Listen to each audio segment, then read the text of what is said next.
after holding this inside for 32 years, with me just retiring, I'm going to tell this story. I graduated from medical school here in Oklahoma. I went into the United States Army and served a tour in West Germany back when it was West Germany. During the time I was there, we routinely flew missions along the inter-German border. I ended up eventually switching to the United States Air Force. Once I joined the Air Force, I was made the Chief of Aerospace Medicine at Cape Canaveral. I did search and rescue missions. I supported the U-2 missions from the 9th Strategic Reconnaissance Wing. Down through the years, I've been trained to fly T-37s, T-38s, and F-16 fixed wings. But I've also flown UH-1 Hueys, OH-58s, AH-1 Cobras. I actually deployed on missions to various nations around the world, but those missions I can't discuss because of some of the other things I've done in the military. There are things that I have still never disclosed to my wife or anyone else. But those were operations, functions, and all that kind of stuff. None of them were flying saucers. This was a stinking flying saucer that I saw because this guy showed it to me. I was the Chief of Aerospace Medicine, so that meant that I oversaw all of the medical operations of all of the flight crews, the air traffic controllers. The overall commander of Patrick Air Force Base in Cape Canaveral was a general. Under that general was a colonel who was responsible for all of the medical operations, surgeries, all that sort of stuff. But the person that was under him to deal with all space flight, aircraft flight, all of those things was me. I had to oversee the medical aspects of all of the launch operations at Cape Canaveral. In 1992, I believe it was a day, probably in April or May. That day I had decided I would go up to the Cape and spend time, because most of the time I was in the flight surgeon's office back at Patrick Air Force Base. I had to oversee what the contractors were doing to make sure that they were doing it in a safe manner. So I had driven up to the Cape. I met a sort of tour guide because even though I had classification, you don't get into some of these areas without a certified guide. So he took me to 3 or 4 places, and so the last one was going to be whatever was going on in this building. So we went into the building. I think maybe once I'd been in on it through the previous years. And so we had to come into a bay and then into a prep area. And so we had to wear special booties that would not cause electrostatic charges. We had to wear a lab coat to keep any of the stuff on our uniforms from getting off, and we had to put this hair stuff off so our hair wouldn't fall off while we were doing anything, because these were clean rooms, and you know, when we launch a satellite, we don't want somebody's hair falling into a key element and all of a sudden 3 million miles from Earth a hair gets in the way. I think that day we were looking at the transfer tunnel for the space shuttle. The mid-deck pressurization area had a location that had to be hooked up to a transfer tunnel. but then the transfer tunnel would move and put you in line with the Space Hab module or the Space Lab module, whichever one was flying. And so they would hook this up in the space shuttle before they launched, and the astronauts could travel back and forth. I showed up thinking, there's not going to be anything to this. They're going to show me this thing. It's the last thing I'm going to look at the Cape, and then I'm going home. No big deal. So when we leave the clean bay, we had to take off our hair nets, take off our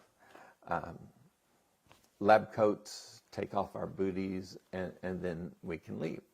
Well, he did that all the time, so man, boom, he was out of there. So I was being slow in doing mine, so I was maybe a minute behind him. I step out to the corridor, and I think, I'm just walking to the front. I'm getting into my car, and I'm going back to Patrick. But here's this major that's sitting there, and it's like he's lying wait for me. And he says, "Hey, Doc, I got something to show you. It'll knock your socks off."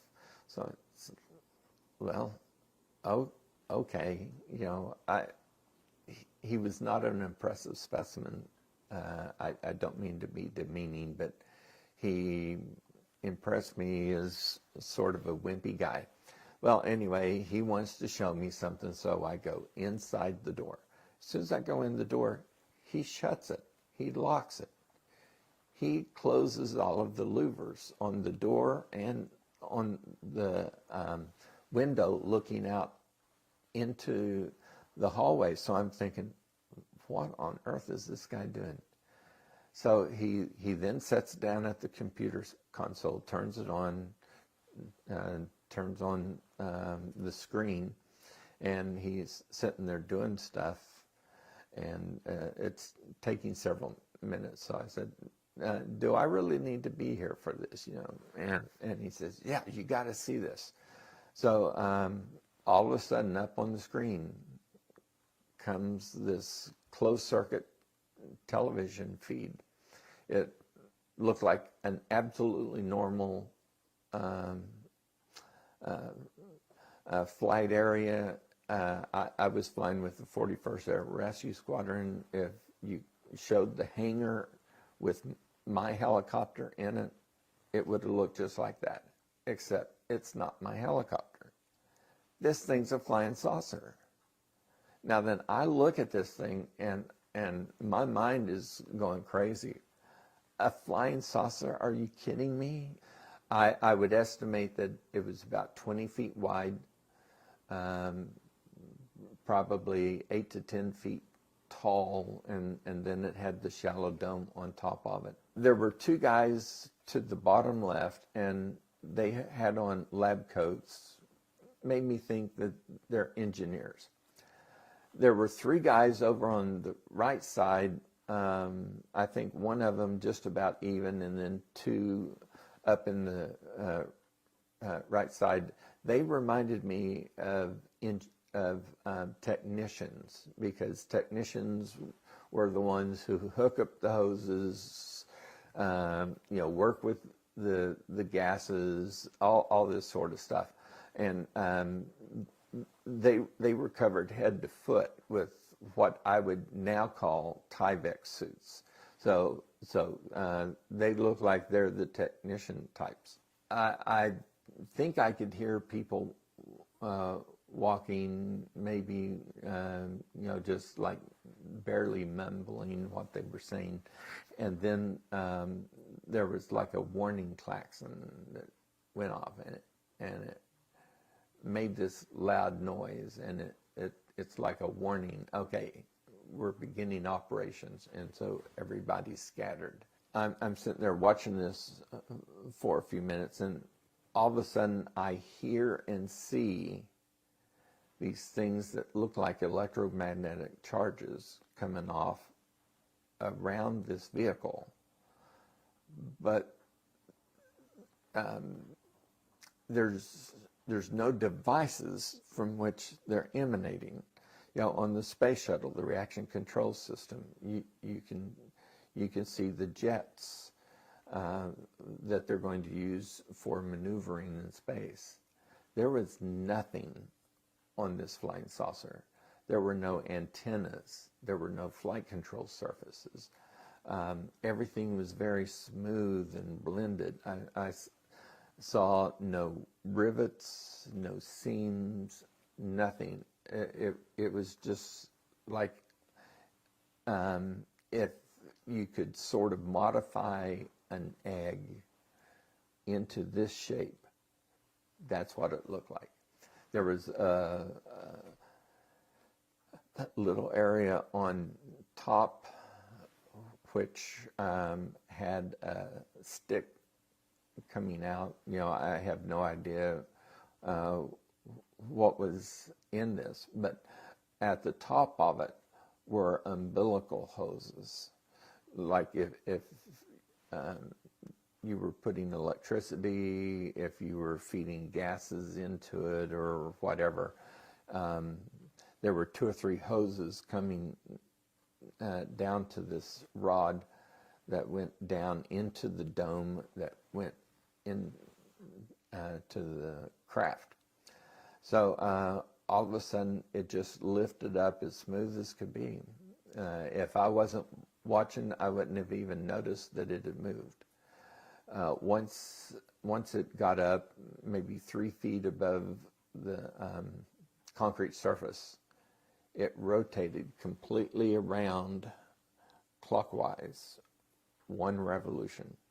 Then it revolved counterclockwise, 1 revolution.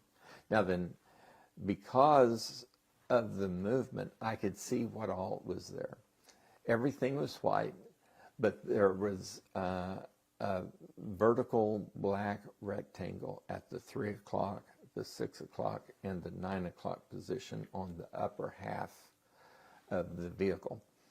At the beam, there were 4 horizontal rectangles. One was from the 12:30 to 2:30 position. One was from the 3:30 to 5:30 position. One was around the other side from the 6:30 to 8:30 position. And then one was from the 9:30 to 11:30 position. I could not see the ones on the other side, but as it rotated, I could see what those were. Now, the only other thing that was present on the vehicle was at what I would call the 12 o'clock position, because it's different from everything else. And so as it ended up rotating, just above the beam, it said U.S. Air Force. Above it, it had the U.S. flying insignia. When I saw the markings, I just thought, oh, it's an experimental aircraft. When that thing rotated and I saw U.S. Air Force and a U.S. flight insignia, I was absolutely shocked, because this is one of ours. At some point, I asked the guy, why on earth would we design something like this? It doesn't seem aerodynamic, but it seems like a flying saucer. And so what he did exactly was this. He said, we got it from them. And he was pointing his thumb up to the sky, which I interpreted as meaning from space. It performed a series of maneuvers, and then something that really just caught my attention was that the nose of it rose to a 45-degree angle, forward angle of attack from the 12 o'clock position, but it stayed exactly over the same spot on the floor. Now then, that blew me away, because none of the aircraft we had could do that. So I was shocked. But it was just about that time, all of a sudden, there's a knock on the door. And somebody saying, "Hey, what's going on in there? Why is the door locked?" The moment that happens, this major, boom, he's turning off everything. And then he leans over to me in a very serious voice and says, "Don't tell anyone that I showed this to you." Well, what am I supposed to do? Well, he goes over and opens the door. This lieutenant colonel and two other guys in blue suits, significant of the U.S. Air Force, walk in. And he said, "Well, what's going on in here?" And so the major said, "Well, I had a skin lesion. I wanted him to check to see if it's okay, so I locked the door for my privacy." So they look over at me. Now then, my mind is racing like crazy. I just saw a flying saucer. This guy showed it to me. Now I'm not supposed to tell anybody. I don't know if I've seen something that was classified, that was shown to me illegally. I don't know if these guys are part of what I saw, because they're in the same office. You know, all of these guys may have sit there 20 minutes ago and watched the same video. I don't know. So I just think I got to get out of here. So I just said, "Yeah, it wasn't cancer. Got to go back to my clinic, and I'm out of there." And on the way home, I had to drive from Cape Canaveral down to Patrick Air Force Base, which is like 25 or 30 minutes. And the whole time I'm thinking about this, and I'm thinking, there is no way on earth I can tell anyone that I just saw a flying saucer. I didn't even tell my wife for 15 years. But, man, this guy trapped me by showing me something I didn't want to see, but there was not a thing I could do about it. By the time I knew what it was I didn't want to see, I already knew what it was. So that was extremely frustrating. In 1992, I thought, what am I going to do with this? And my decision was, I'm not telling anybody about this. I didn't even tell my wife for 15 years. The first time I saw the FA-18 videos, I think it was the Tic Tac and the gimbal videos. And I heard the voices of the pilots. I mean, you know, they had video that they could image thermally by television, infrared. I was impressed with what they saw. But hearing their voices, I know what pilots sound like. Those guys may not have been willing to say what they saw, but they knew what they saw. They knew that they were seeing something that was as crazy as what I saw back in '92. Once these were released to the public, that was when I decided, you know, I'm going to try to tell a story myself, but because Congress, a significant part of our government, was now bringing people forward to tell the things that they saw, I felt like, hey, you know, I'm covered now. The Congress is letting people speak about stuff that they saw. And then as I've heard more and more testimony and photos and all of this stuff come forward, and then, you know, I remember Nancy Mace saying, come hell or high water, we're going to find out what's going on. Well, if Congress is going to cover my back, then for the first time ever, you know, I feel like I can come forward with these stories. Um, when they were given testimony this last November, they were saying, we know that reverse engineering has occurred. And then the official channels were saying, no, we don't have anything like that. Well, I was sitting there thinking, I saw what they're talking about. David Grush was saying, this is what is going on. I was sitting there thinking, I can confirm that. I saw it. No matter what people tell me, I saw this. And even though I did not want to see it in 1992, in 2024, I can confirm this. Congress has the power of the purse.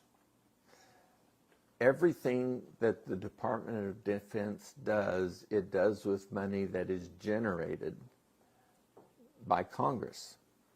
So when I see something like a flying saucer and it is operating, it impresses me, somebody paid for this.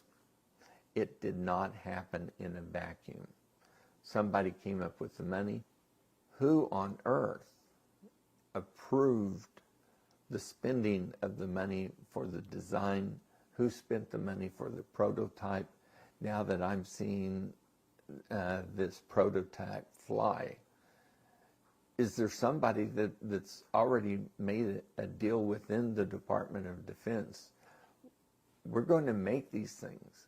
Well, if we're going to make these things, they're spending Department of Defense dollars. They owe it to Congress to say, here's what we're doing.